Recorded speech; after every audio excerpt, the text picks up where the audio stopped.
নমস্কার, আমি দাই। ছেলেকে জীবনের সব সঞ্চয় খরচ করে পড়াশোনা করিয়েছেন বাবা মা। বড় চাকরি পেলেও আজ তারা না খেয়ে দিন কাটাচ্ছেন।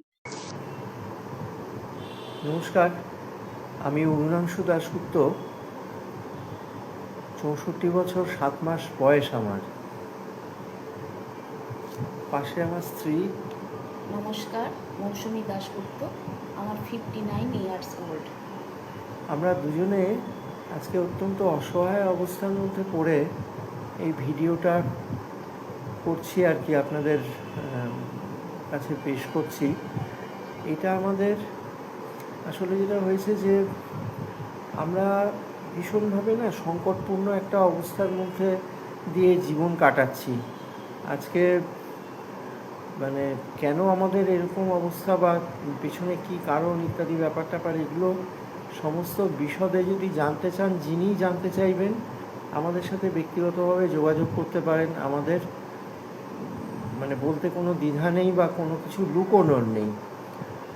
যেটা হয়েছে যে আজকে আমরা বলতে গেলে আর্থিকভাবে সম্পূর্ণভাবে রকম নিঃস্ব হয়ে পড়েছি। আমাদের একটিমাত্র ছেলে উপযুক্তভাবে শিক্ষিত, সে কম্পিউটার সায়েন্স ইঞ্জিনিয়ার ইত্যাদি MBA করেছিল। তো তার পেছনেই আমরা কনসেন্ট্রেট করেছিলাম সমস্ত। কিন্তু সে আমাদের এরকমভাবে একরকম বলতে পারেন পথে বসিয়ে সে আমাদের বসিয়ে রেখে গেছে আর কি।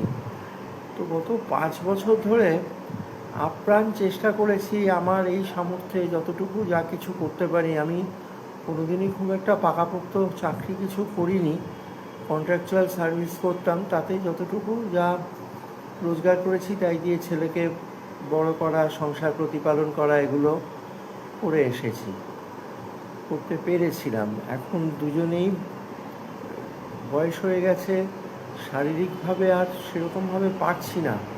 তাও 5 বছর হলো ধরে চেষ্টা করেছি যে এই আমার দ্বারা যতটুকু সম্ভব যাতে আমাদের খাওয়া পড়া বা থাকা চলে যায়, কিন্তু সবটাই তো খুব অনিশ্চিত। এই অবস্থায় এখন আর পেরে উঠছি না। এর মাঝে আমাদের দুজনেরই অসুস্থতাও হয়েছে। ডাক্তার, ওষুধ, এগুলো তো চলতেই থাকে। এবং এমনকি আমার স্ত্রীকেও মধ্যে মধ্যে হাসপাতালে ভর্তি হতে হয়েছে। 1 বছরের মধ্যে দুবার এরকম হয়ে গেল।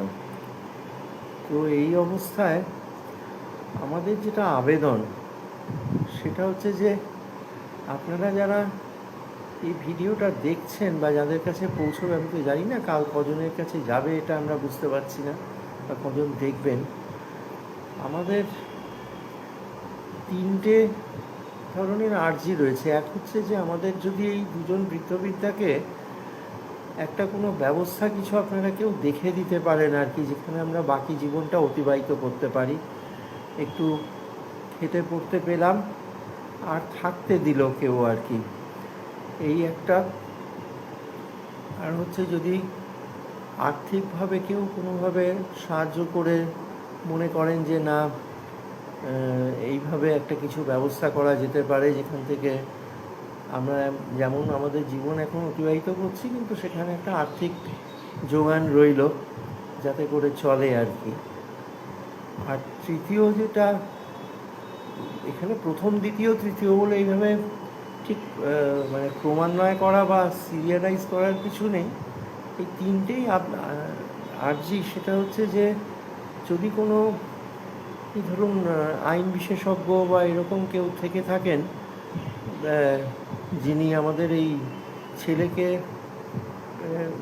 এই পুরো ব্যাপারটা আর কি, যে এরকম সিনিয়র সিটিজেন মেনটেনেন্সের ব্যাপার তো থাকে। আমরা এটা বলছি না যে ও আমাদেরকে নিয়ে রাখুক বা আমাদের কাছে এসে থাকুক ইত্যাদি, কিন্তু আমাদের খাওয়া পড়া চলার ব্যবস্থাটা যেন যদি করে দেয় আর কি, সেই ব্যাপারে যদি কেউ আইনি সাহায্য বা প্রশাসনিক সাহায্য নিয়ে এগিয়ে আসেন, তাহলে আমরা চিরকৃতজ্ঞ থাকব।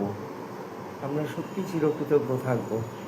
আর যাদের কিছু বলার আছে বা যোগাযোগ করার আছে, তারা কমেন্ট বক্সে কমেন্ট করবেন বা আমার এই ইনবক্সে এই করতে পারেন, জানাতে পারেন। এবং প্রয়োজনে আমাদের এই ব্যক্তিগত ফোন নাম্বার বা যোগাযোগ কীভাবে করা যায় সব আমরা জানিয়ে দেবো। আমাদের লুকোনোর কিচ্ছু নেই, শুধু আমাদের একটু উদ্ধার করুন। এরকম একটা সংকটপূর্ণ অবস্থার মধ্যে পড়ে গেছি, হাত জোর করে বলছি, দয়া করে একটু আমাদের উদ্ধার করুন। ধন্যবাদ।